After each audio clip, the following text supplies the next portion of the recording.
Hello everyone, today will discuss about MS Chauhan video solution topic isomerism.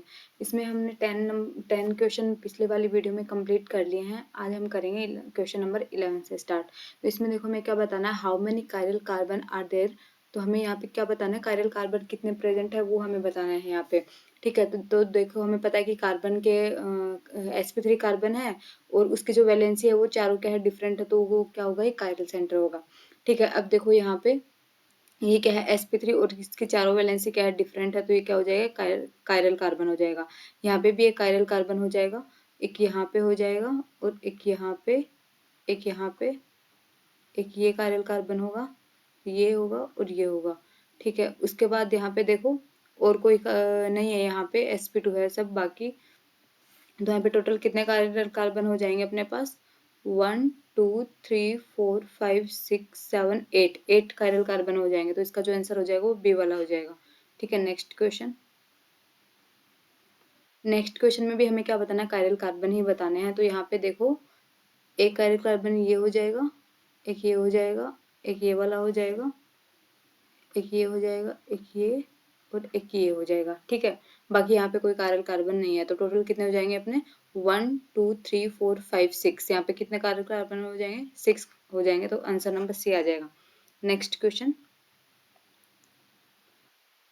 देखो next question में हमें क्या बताना है कि ऑप्टिकली इनएक्टिव कंपाउंड बताने हैं अपन को। ठीक है, ऑप्टिकली इनएक्टिव कंपाउंड कौन से होते हैं, जिनमें या तो पीओएस प्रेजेंट होता है या फिर क्या होता है, सीओएस प्रेजेंट होता है। ठीक है, अगर पीओएस सीओएस अगर हमें मिल जाता है तो वो क्या होंगे, ऑप्टिकली एक्टिव सॉरी इनएक्टिव होंगे।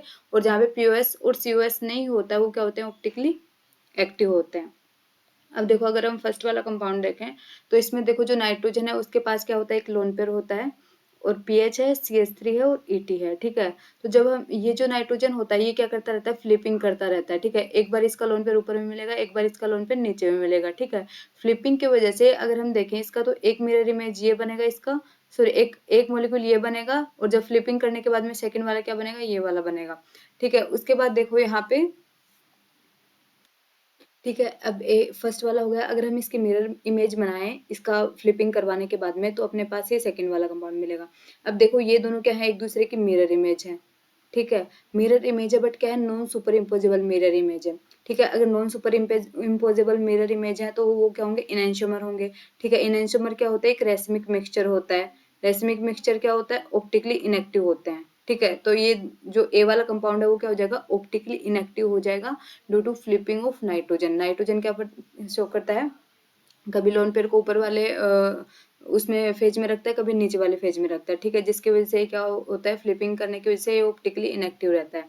ठीक है, अब देखो अगर सेकंड वाले बी वाले में देखें तो ये जो सल्फर है ये क्या करेगा, ये कायरल सेंटर बिहेव करेगा और ये क्या हो जाएगा, ऑप्टिकली एक्टिव हो जाएगा। ठीक है, वैसे ही अगर हम एलिन देखें तो एक देखो इवन एलिन होता है, एक होता है ओड एलिन। ठीक है, जो इवन एलिन होता है उसमें क्या होता है, वो नॉन प्लेनर होता है। अगर उसकी टर्मिनल वैलेंसी क्या होती है, सेम होती है, जैसे कि CH3 और PH है, क्या इसका टर्मिनल वैलेंसी है, तो अगर ये सेम होता है तो यहाँ पे एक POS प्रेजेंट होता है। वैसे ही अगर यहाँ पे CH3 और PH है तो इसका जो टर्मिनल वैलेंसी अगर होता सेम तो यहाँ पे भी एक POS हो जाता है। बट यहाँ पे इसका जो टर्मिनल वैलेंसी है वो क्या डिफरेंट है, जिसकी वजह से यहाँ पे कोई POS प्रेजेंट नहीं है। तो ये भी क्या हो जाएगा, ऑप्टिकली एक्टिव हो जाएगा। वैसे ही अगर हम यहाँ पे देखें तो ये भी क्या है, कायरल सेंटर, जिसकी वजह से क्या है, ऑप्टिकली एक्टिव है। ठीक है, नेक्स्ट क्वेश्चन। तो इसका जो करेक्ट ऑप्शन हो जाएगा वो ए वाला हो जाएगा। Next question. देखो नेक्स्ट क्वेश्चन में हमें क्या बताना है, यहाँ पे रिएक्शन करवाना है। ये अपने पास स्टार्टिंग मटेरियल है, यहाँ पे OH है और इस कार्बन को आइसोलेट किया हुआ है। ठीक है, तो यहाँ पे क्या है, बेस है। बेस क्या करेगा, एसिडिक हाइड्रोजन को एब्स्ट्रैक्ट करेगा। ये क्या है, एक एसिडिक हाइड्रोजन है। क्योंकि यहाँ पे H+ जाने के बाद में, प्रोटॉन रिमूव होने के बाद में यहाँ पे जो नेगेटिव चार्ज बनेगा वो क्या है, रेजोनेंस के थ्रू स्टेबलाइज है।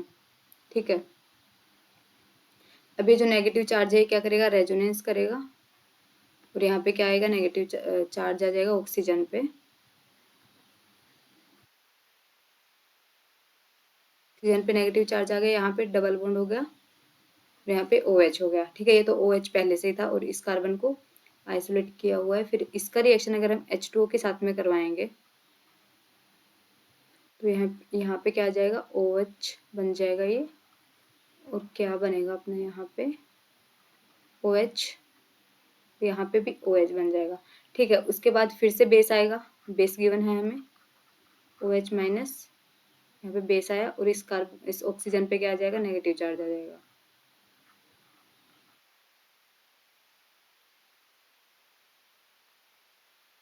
ठीक है, फिर उसके बाद हम फिर से यहाँ पे क्या करवाएंगे, रेजोनेंस करवाएंगे और H2O का रिएक्शन करवाएंगे यहाँ पे, ये नेगेटिव चार्ज और यहाँ पे हाइड्रोजन। ठीक है, तो अपना जो फाइनल प्रोडक्ट मिलेगा वो क्या मिलेगा, यहाँ पे OH और यहाँ पे डबल बॉन्ड O, ये कार्बन। ठीक है, अब देखो इसका जो करेक्ट ऑप्शन हो जाएगा वो कौन सा हो जाएगा, ये वाला हो जाएगा OH और यहाँ पे क्या है, कार्बन डबल बॉन्ड O। ठीक है, तो बी वाला इसका क्या हो जाएगा, करेक्ट ऑप्शन हो जाएगा। ठीक है, नेक्स्ट क्वेश्चन। नेक्स्ट क्वेश्चन में हमें क्या बताना है, which of the following compound might be useful to chemist trying to increase the optical purity of the D sample. अब देखो अगर अपने पास कोई मिक्सचर है, D+L का कोई मिक्सचर है अपने पास, उसमें हमें क्या बताना है कि जो ऑप्टिकल प्योरिटी है उसको हमें सेपरेट करना है। तो उसके लिए हम क्या कर सकते हैं कि जो ऑप्टिकली एक्टिव अगर हम कंपाउंड यूज करेंगे तो उसको हम क्या कर पाएंगे, सेपरेट कर पाएंगे। ठीक है, ऑप्टिकली एक्टिव कंपाउंड क्या होते हैं, यूजुअली आते हैं सेपरेशन ऑफ रिजोल्यूशन। जैसे कि अपने पास D और L मिक्सचर है, उसमें से हमें सेपरेट करना है तो ऑप्टिकली एक्टिव कंपाउंड हम क्या करेंगे, यूज करेंगे। तो अब हमें देखना है कि इसमें से चारों कंपाउंड में से कौन ऑप्टिकली एक्टिव है, वो ही क्या होगा, रिस्पॉन्सिबल होगा इसको सेपरेट करने के लिए। ठीक है, अब देखो ये जो ए वाला है ये क्या प्लेनर है, तो अगर हम यहाँ से एक प्लेन डालेंगे तो ये क्या हो जाएगा, इस कार्बन को ये वाला कार्बन दिखेगा, इस कार्बन को ये वाला कार्बन रिफ्लेक्ट करेगा। तो यहाँ पे प्लेन ऑफ सिमेट्री प्रेजेंट है, जिसकी वजह से क्या हो जाएगा, ऑप्टिकली इनएक्टिव हो जाएगा। ठीक है, वैसे अगर हम यहाँ पे देखें बी वाले में, सॉरी सी वाले में, तो यहाँ पे देखो यहाँ से ये अपना सेंटर है, तो सेंटर या तो COS होगा तब अपना ऑप्टिकली इनएक्टिव हो गया, फिर POS होगा तब अपना ऑप्टिकली इनएक्टिव होगा।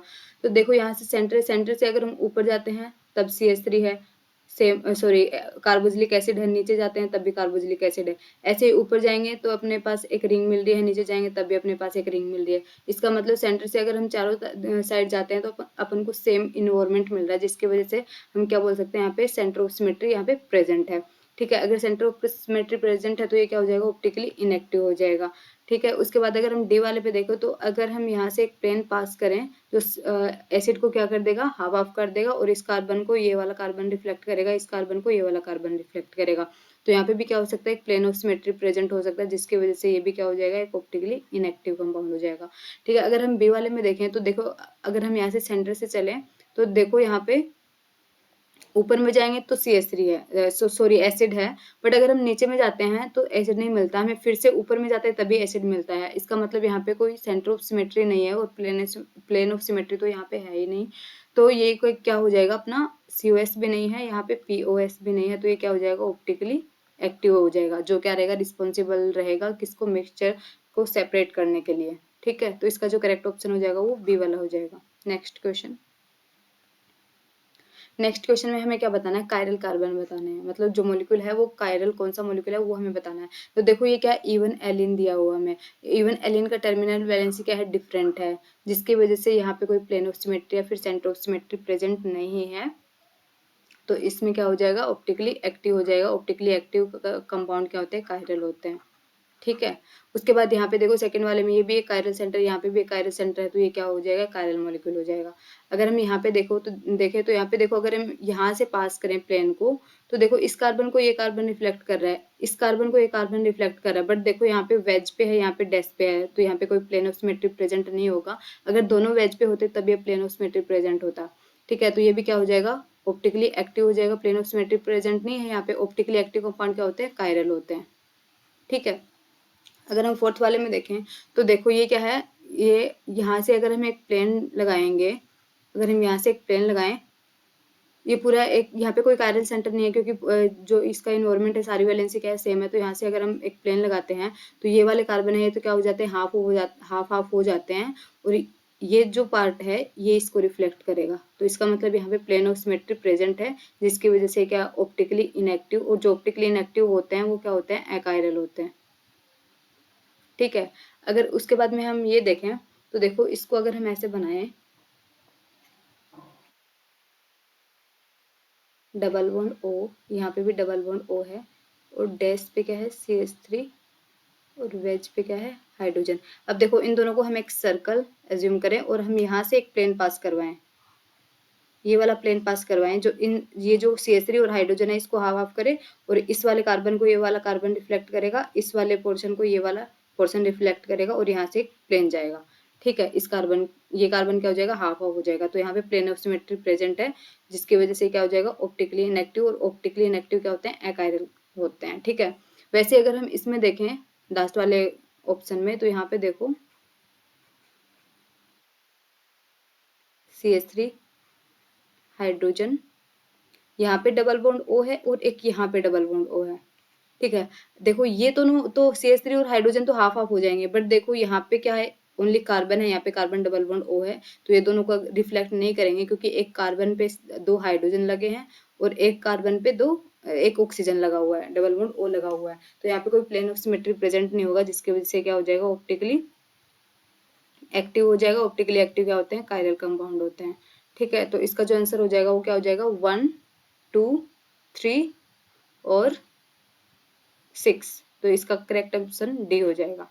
नेक्स्ट क्वेश्चन देखो, नेक्स्ट क्वेश्चन में हमें क्या बताना है कि S2 फ्लोरोब्यूटेन बताना है कि हम S2 फ्लोरोब्यूटेन को कैसे रिप्रेजेंट कर सकते हैं। ठीक है, तो पहले हमें इसका क्या, जो भी हमें दे रखा है उसका क्या देखना पड़ेगा, RS कॉन्फ़िगरेशन देखना पड़ेगा। तो देखो ये वाला है यहाँ पे, ये तो क्या एक RL सेटर है, तो इसका हम RS कॉन्फ़िगरेशन नहीं देखेंगे, इसका देखते हैं B वाले का। तो B वाले में अगर हम देखें तो इसका क्या हो जाएगा, 1 हो जाएगा, इसका 2, 3 और 4 ऐसे होगा। बट जो फोर्थ प्रायोरिटी वाला जो ग्रुप है वो अपना क्या है, प्लेन में प्रेजेंट है, तो हमें क्या करना पड़ेगा, इसको वेज डेस में लेके आना पड़ेगा। तो ये क्या है, फ्लोरीन है। तो एक बॉन्ड को हम फिक्स करके रोटेशन करवा सकते हैं, इसको हमने फिक्स किया फ्लोरीन और कार्बन वाले बॉन्ड को, और बाकी का हमने क्या करवाया, रोटेशन करवाया, एंटी क्लॉकवाइज रोटेशन करवाएंगे। तो यहाँ पे क्या होगा, ये डैश है, ये वेज है और ये प्लेन है। ठीक है, तो यहाँ पे क्या आ जाएगा, हाइड्रोजन आ जाएगा, यहाँ पे CH3 आ जाएगा और यहाँ पे ET आ जाएगा। ठीक है, अब इसका अगर हम नंबरिंग करेंगे तो देखो 1, ये 2, 3 और 4। ठीक है, 1, 2, 3 क्लॉकवाइज रोटेशन है। क्लॉकवाइज रोटेशन में फोर्थ प्रायोरिटी क्या है, डैश पे है, तो अपना इसका जो कॉन्फ़िगरेशन आएगा वो क्या आ जाएगा, आर आ जाएगा। ठीक है, उसके बाद अगर हम इसका देखें सी वाले का, तो सी वाला भी हमें रोटेशन करवाना पड़ेगा। अगर हम इस बॉन्ड को फिक्स करें और बाकी का हम रोटेशन करवाएं, यहाँ पे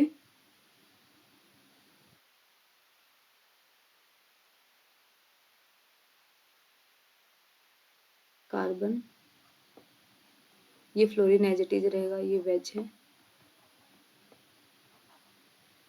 हाइड्रोजन। ठीक है, तो हमने रोटेशन करवाया, तो अपना ये बना, हम नंबरिंग करने के बाद में एंटी क्लॉकवाइज रोटेशन हो रहा है। एंटी क्लॉकवाइज रोटेशन में क्या होता है, एस होता है, क्योंकि अपना फोर्थ प्रायोरिटी ग्रुप क्या है, डैश पे प्रेजेंट है। ठीक है, अब देखो यहाँ पे अगर हम देखें तो 1, 2, 3, 4। ठीक है, 1, 2, 3 का रोटेशन करवाते हैं। अगर हम 1, 2, 3 का रोटेशन क्या है, एंटी क्लॉकवाइज है, एंटी क्लॉकवाइज में एस होना चाहिए, बट जो अपनी फोर्थ प्रायोरिटी है वो क्या है, हॉरिजॉन्टल पे है, तो इसका जो कॉन्फ़िगरेशन हो जाएगा वो आर हो जाएगा। इसका मतलब इसका जो करेक्ट ऑप्शन हो जाएगा जिसमें एस आ रहा है वो क्या हो जाएगा, सी वाला हो जाएगा। नेक्स्ट क्वेश्चन हमें क्या बताना है कि how are the following compound related, इनमें क्या रिलेशन है हमें ये बताना है। तो देखो हम इसको हम RS कॉन्फ़िगरेशन से बता सकते हैं। यहाँ पे डैश पे हाइड्रोजन है, वेज पे ब्रोमीन है। ठीक है, यहाँ पे वेज पे ब्रोमीन है और डैश पे CH3 है। ठीक है, अगर हम इस वाले कार्बन का कॉन्फ़िगरेशन निकालें तो देखो 1 और 2 इस कार्बन को, 3 और 4। ठीक है, 1, 2, 3 ये क्या है, एंटी क्लॉकवाइज रोटेशन है। एंटी क्लॉकवाइज रोटेशन है यहाँ पे, सॉरी यहाँ पे क्लॉकवाइज रोटेशन है। क्लॉकवाइज रोटेशन फोर्थ प्रायोरिटी अपनी क्या है, डैश पे है, तो इसका जो कॉन्फ़िगरेशन आ जाएगा वो आर आ जाएगा। ठीक है, वैसे अगर हम यहाँ पे करें 1 और 2 ये वाला ही कार्बन रहेगा, 3 और 4। ठीक है, अगर हम यहाँ पे रोटेशन करें 1, 2, 3 का, तो ये भी क्या जाएगा, क्लॉकवाइज जाएगा, जिसकी वजह से जो अपना फोर्थ प्रायोरिटी ग्रुप है वो डैश पे प्रेजेंट है। डैश पे प्रेजेंट है तो यहाँ पे क्या आ जाएगा, आर कॉन्फ़िगरेशन आ जाएगा। ठीक है, तो दोनों का क्या आ गया, आर आर आ गया। अगर हम सेकंड वाले मॉलिक्यूल में देखें, ब्रोमीन, ब्रोमीन, डैश पे हाइड्रोजन, वेज पे CH3। ठीक है, डैश पे है ET अपना, वेज पे है CH3। ठीक है, तो देखो यहाँ पे नंबरिंग करें 1 2 3 और 4, तो देखो 1 2 3 एंटी क्लॉकवाइज रोटेशन जा रहा है, एंटी क्लॉकवाइज रोटेशन है तो इसका जो कॉन्फ़िगरेशन आ जाएगा वो ऐसा आ जाएगा। अगर हम यहाँ पे करें नंबरिंग 1 2 3 और ये CS3 4 आ जाएगा। ठीक है, जिसके वजह से यहाँ पे अगर रोटेशन करवाएंगे 1 2 3 का रोटेशन करवाएं तो देखो 1 2 3 ये भी क्या है, एंटी क्लॉकवाइज में है। ठीक है, एंटी क्लॉकवाइज में क्या होना चाहिए, एस होना चाहिए, बट जो फोर्थ प्रायोरिटी है CS3 वो वेज पे है, जिसकी वजह से यहाँ पे क्या जाएगा, आर आ जाएगा। मैंने आपको बताया था लास्ट क्वेश्चन में कि लास्ट जो अपना वीडियो है उसमें भी इस टाइप का एक क्वेश्चन था जिसमें रिलेशन बताना था। तो देखो एक का जो कॉन्फ़िगरेशन है वो आर आर है, जो फर्स्ट वाला है दोनों सेंटर का आर आर है, और इसमें क्या है अपना एक का आर है और एक का एस है। तो ऐसा रिलेशन जब भी आता है, जब ये क्या होते हैं, डायस्टीरियोमर होते हैं, इनका जो रिलेशन रहता है वो क्या रहता है, डायस्टीरियोमर रहता है।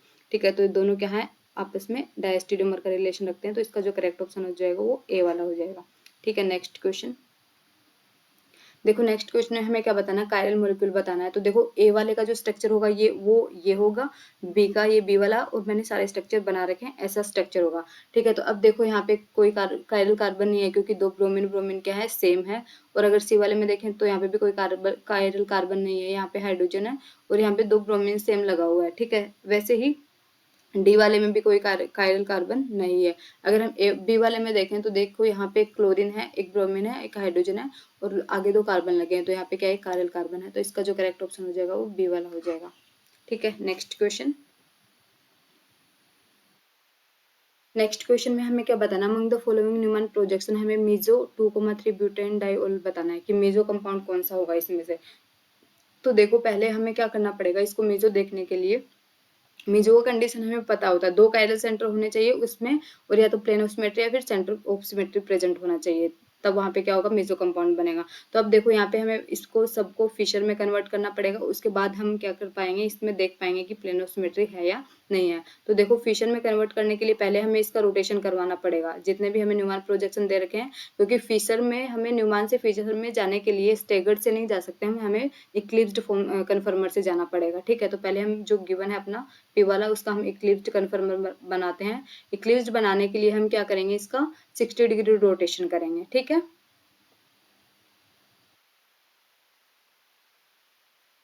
ये है अपना Me, ये है हाइड्रोजन OH।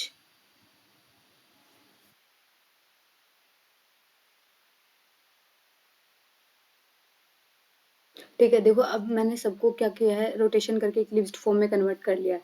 अब हम क्या बना सकते हैं, इसका फिशर प्रोजेक्शन बना सकते हैं। यहाँ पे क्या है, Me है, मैंने बैक वाले कार्बन को क्या किया, रोटेट किया है। यहाँ पे Me है, नीचे में क्या है, OH है। ठीक है, अब देखो इससे यहाँ पे OH आ जाएगा और यहाँ पे हाइड्रोजन आ जाएगा, यहाँ पे Me आ जाएगा और यहाँ पे हाइड्रोजन आ जाएगा। ठीक है, फिर अगर हम इसका बनाएंगे Me OH हाइड्रोजन,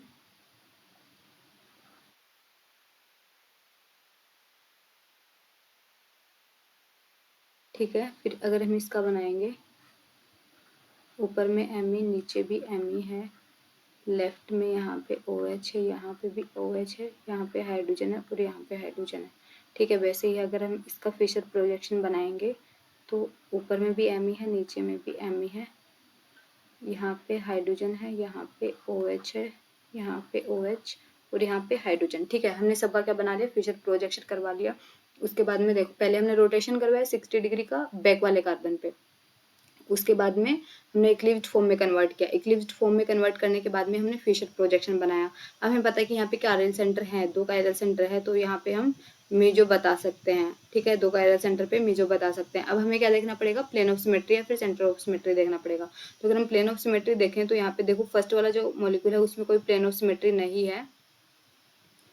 ठीक है, तो अगर हम देखें, सॉरी, जो फर्स्ट वाला मॉलिक्यूल है उसमें हमें क्या करना पड़ेगा, रोटेशन करना पड़ेगा।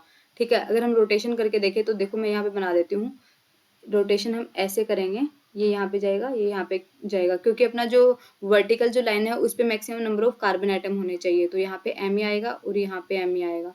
ठीक है, तो ये एज इट इज है, यहाँ पे हमने कुछ नहीं किया है, इस वाले कार्बन पे हमने रोटेशन किया है, जिसकी वजह से यहाँ पे OH आ जाएगा और यहाँ पे क्या आ जाएगा, हाइड्रोजन आ जाएगा। ठीक है, ये बन गया अपना। और अगर हम देखो इसमें रोटेशन करें, इस वाले में बी वाले में, तो यहाँ पे हमें ये ऐसे रोटेट करवाना पड़ेगा और ये हाइड्रोजन यहाँ पे लेके जाना पड़ेगा। तो देखो मैं इसका भी यहाँ पे बना देती हूँ जिससे तुम समझ में आ जाएगा अच्छे से। यहाँ पे देखो ऊपर वाले कार्बन में हमने कोई चेंज नहीं किया, बस नीचे वाले कार्बन को रोटेट किया, क्योंकि maximum number of carbon atom अपना कहाँ होना चाहिए, वर्टिकल लाइन पे होना चाहिए। ठीक है, ये बन गया इसका। ठीक है, बाकी इन सब की रोटेट करने की जरूरत नहीं है क्योंकि यहाँ पे एम ही वर्टिकल लाइन पे ही है। अब देखो अगर हम प्लेन ऑफ सिमेट्री डालें फर्स्ट वाले मोलिक्यूल में, अगर हम देखें पी वाले में, तो यहाँ पे देखो कायरल कार्बन है 2। अगर हम प्लेन ऑफ सिमेट्री पास करेंगे तो दोनों क्या हो जाएंगे, हाफ हाफ पार्ट में डिवाइड हो जाएंगे और दोनों एक दूसरे की मिरर इमेज होंगे। ठीक है, तो मतलब यहाँ पे प्लेन ऑफ सिमेट्री प्रेजेंट है, जिसकी वजह से क्या हो सकता है, मेसो मोलिक्यूल हो सकता है। ठीक है, अब देखो यहाँ पे अगर हम बी वाले में देखें, तो बी वाले में देखें अगर हम प्लेन ऑफ सिमेट्री डालेंगे तो दोनों हाफ हाफ मिरर इमेज नहीं बनेंगे एक दूसरे की। ठीक है, तो यहाँ पे कोई प्लेन ऑफ सिमेट्री प्रेजेंट नहीं होगा। उसके बाद अगर हम सी वाले में देखें, सॉरी आर वाले में देखें, तो यहाँ पे देखो प्लेन ऑफ सिमेट्री पास करें हम, तो यहाँ पे हो सकता है कि दोनों मॉलिक्यूल अपने हाफ हाफ में डिवाइड हो रहे हैं, दोनों एक दूसरे की मिरर इमेज है। अगर हम डी वाले में डालेंगे तो यहाँ पे कोई अपन को प्लेन ऑफ सिमेट्री प्रेजेंट नहीं मिलेगा, यहाँ पे प्लेन ऑफ सिमेट्री प्रेजेंट है, जिसकी वजह से क्या हो सकता है, मेजो कंपाउंड हो सकता है। तो इसका जो करेक्ट ऑप्शन हो जाएगा वो पी और आर हो जाएगा। ठीक है, तो आंसर नंबर 20 का करेक्ट है। ठीक है, thanks for watching my video, मिलते हैं नेक्स्ट वीडियो में।